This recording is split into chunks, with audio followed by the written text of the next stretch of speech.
I just don't pick favorites. Yeah?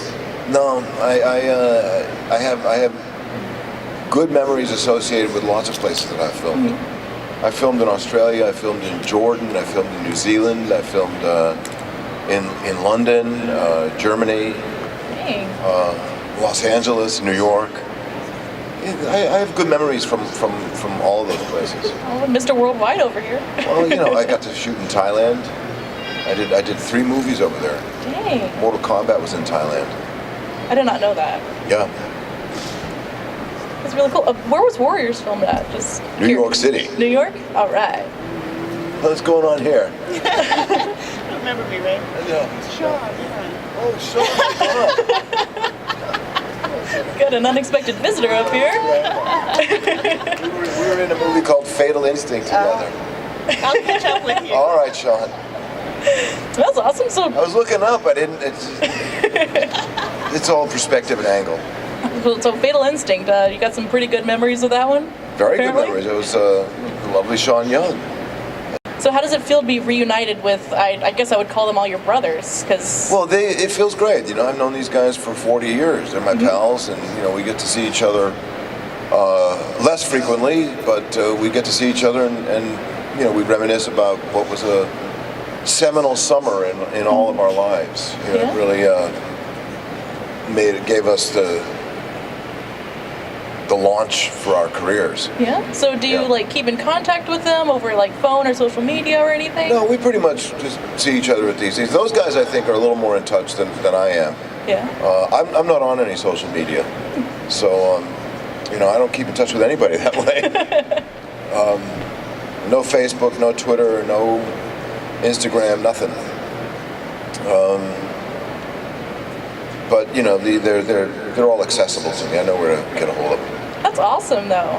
So I know you've done acting, in real life movies, and I know you've done voice acting for Destiny.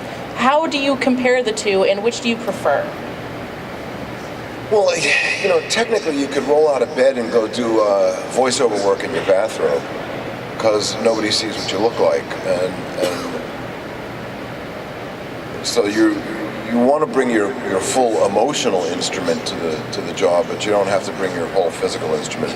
So you could conceivably get lazy, but I don't approach it that way. I always get up, I get dressed, and I shave, and I go and give that as full an emotional approach as I would anything else. So the only difference is that you're not really interacting with other people so much, and it's just a script in the microphone. Yeah. So most of it's taking place in your imagination, more so than if you're opposite another actor or on a location. I guess it's similar to green screen acting, where I don't want to say acting in a vacuum, but that's pretty much you're only interacting with your own imagination. You don't have an environment to interact with. So Correct. It's way harder. Or denizens of that environment. Yes. At all. So you can't notice a background detail, and No. you can't. They can tell you about them. They can say that this is what's happening, and but it's mostly this is they tell you where you're at in the story. Mm-hmm. I did Destiny 1 and Destiny 2. So they tell you where you're at in the story. Mm-hmm. That's awesome. So would you think that it's harder to kind of get into the character for voice acting, since you don't have the other people to play off of, and you don't know what inflection and... No, I think that the people that are there directing it, that's... While you were filming The Warriors, did anything crazy happen because you were in the streets of New York? It was crazy stuff every night. One night we had a run-in with a gang. They were kind of a little mini gang. One of them was a little drunk and wanted to fight us, and we had a big security guard. And we didn't fight him. He knocked him on his ass. And we had some gangbangers who were demanding money for us parking in their territory. And I guess the Teamsters gave him a little money or set him straight. Silly stuff like that. Nothing that was no fatalities or anything. But, seeing a bunch of people with trucks and odd costumes, for those people that were out that late, that it does invite, strange responses. But no, I wouldn't say anything that, terribly out of the ordinary, that if you're just walking around at 3 in the morning in Manhattan, that's going to be pretty weird stuff anyway. Sure thing.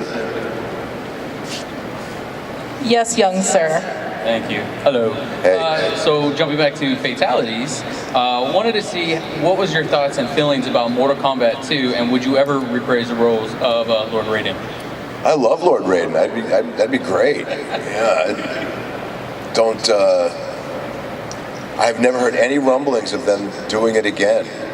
I forgot the owner of the game and the movie thing is kind of an odd guy. And there's a kind of a consensus that he shot himself in the foot as far as making it again. So the franchise, for one reason or another, is popular at these conventions and among gamers, but I guess the movies were never taken very seriously by the people with the money. I think it would be great. I'd love to do Lord Raiden again. I think it was a lot of fun, and I enjoyed the people I worked with, and it's a cool world. And we made that movie when digital effects were just beginning, and they're kind of crappy. But nowadays, you could go nuts, and Mortal Kombat could be really off the hook. I would love to do it. Lord Raiden's a good character. So when preparing for your role of Lord Raiden, did you play the games at all? Not at all. No, because it's not a game to Lord Raiden. I had to play it like it's an emotional truth. My son loved the games. I've just never been much of a gamer. Pinball machines and asteroids, that was as far as I went. Pinball's fun. Yeah, I was a pinball machine guy. You're a pinball wizard? Hardly. But I had fun. That's awesome. So how did your son react finding out that you were going to be Lord Raiden? He loved it. I actually, when he was a little kid, I asked him, "What do you think, Jason? Should I play this? Should I, you think I should play?" Because 20 years ago, the cartoon universe was not as popular as it is now, and I had some hesitation about, should I do this job? And he said, "Yeah." So I said, "Okay, it's good enough for me." That's so awesome. So, do you watch the movies that you star in? Yeah, I mean, I don't watch them obsessively, but if something's, I'm channel surfing and something I'm in comes on, I'll watch it for a little while. In the case of Mortal Kombat, I haven't seen it in a long time. I think it's time for another viewing. It's on Netflix, so. I don't have Netflix. I got rid of Netflix. Because I was on Netflix for a while, I was on Hulu for a while, and I'm just not a binge watcher. Yeah? You're more of a casual cable TV guy? Pretty much, very casual. Keeping it old school, I like that. They're always inviting me to come back. So for $9.95, I can sign right back up and watch anything I want. Awesome. Yes, sir. I had a question. I saw on the internet that you are going to be starring in the upcoming Black Lightning television show. That's right. Can you tell us anything about that? Well, it's based on a 70s comic book of the same name, Black Lightning, and we're doing it for the CW, which is the same network as Flash, Arrow, Supergirl, and it's a black superhero by the name of Black Lightning, and I play the character of Peter Gamby, who is kind of like his Alfred. I work on his technological stuff, his suit. I'm a friend, a confidant, and to some extent a father figure and a mentor.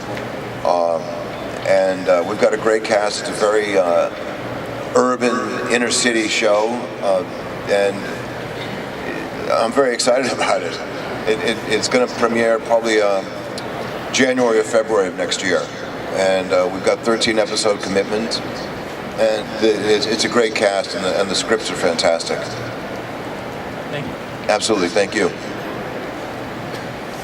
So you're going to be playing an Alfred-like character. Would you ever want to play That's why I Alfred? got the mustache.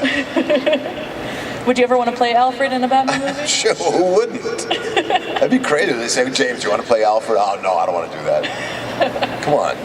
So Of course I would. In that vein, do you have a dream role that you'd love to play?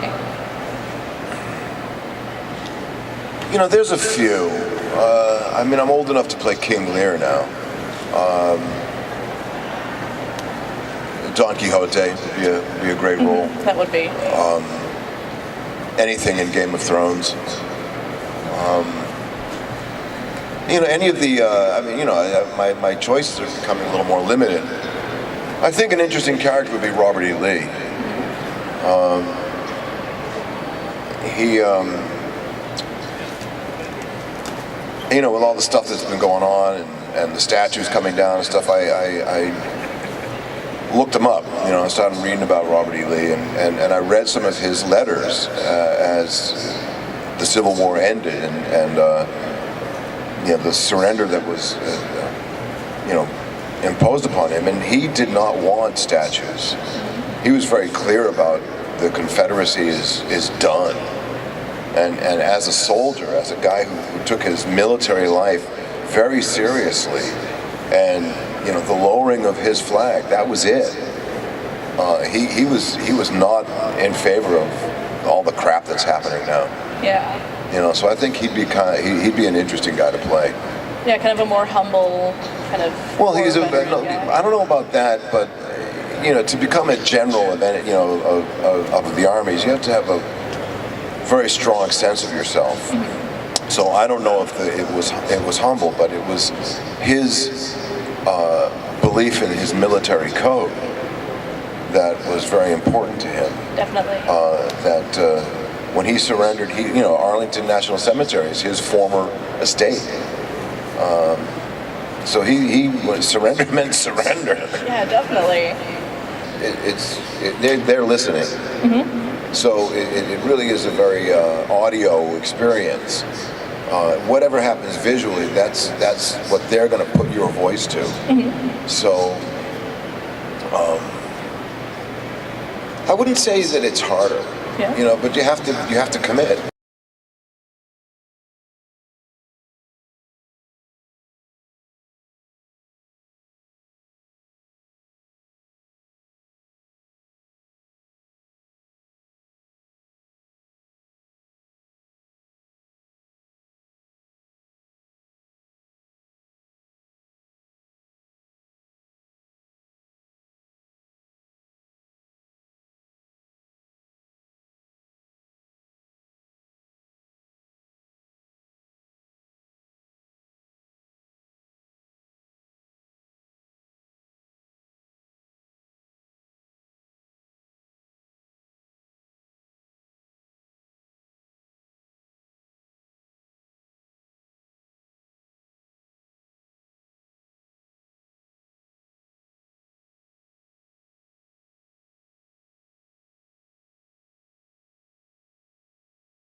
Dexter's like one of the greatest shows ever, and a huge part of that is because of you. So I was hoping maybe you could just talk about maybe the filming of it or difficulties you faced. Well, when I got the pilot script for Dexter, it was the best pilot script I'd ever read in television. And I was going to audition for it.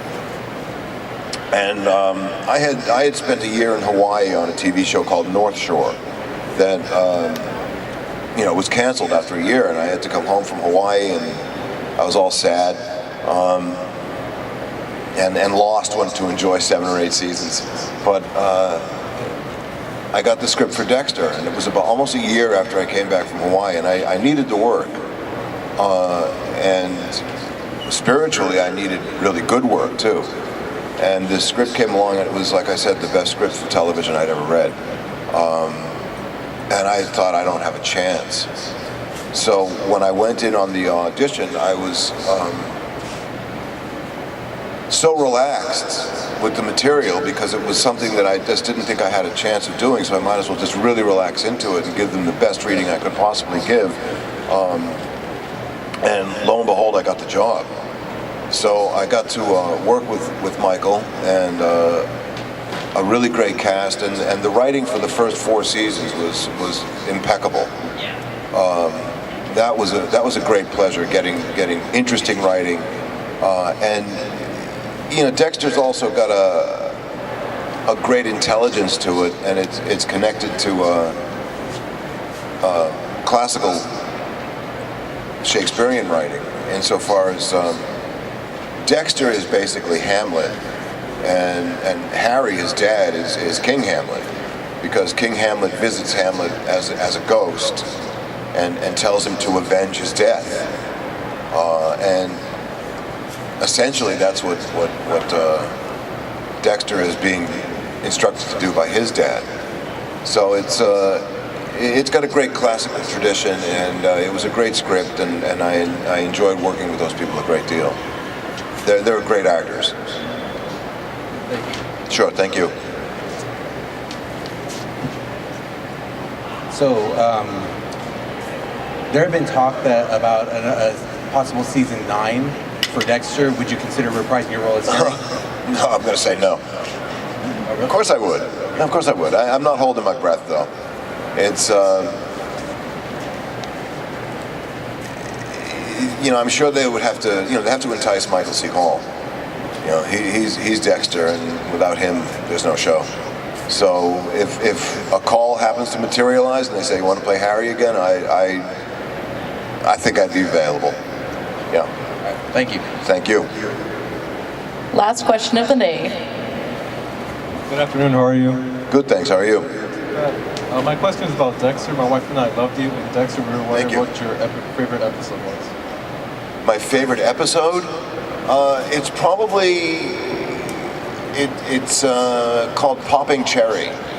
And it's where Dexter makes his first kill as Dexter. He kills the nurse.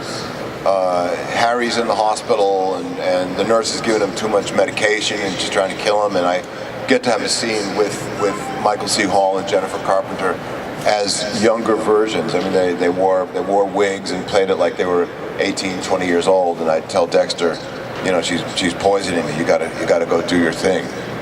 That would probably be my favorite episode. Thank you. Thank you. All right, everybody, that's about all the time we have. So can we please give a huge round of applause for Mr. James Remar? Thanks, you guys. Thanks for coming.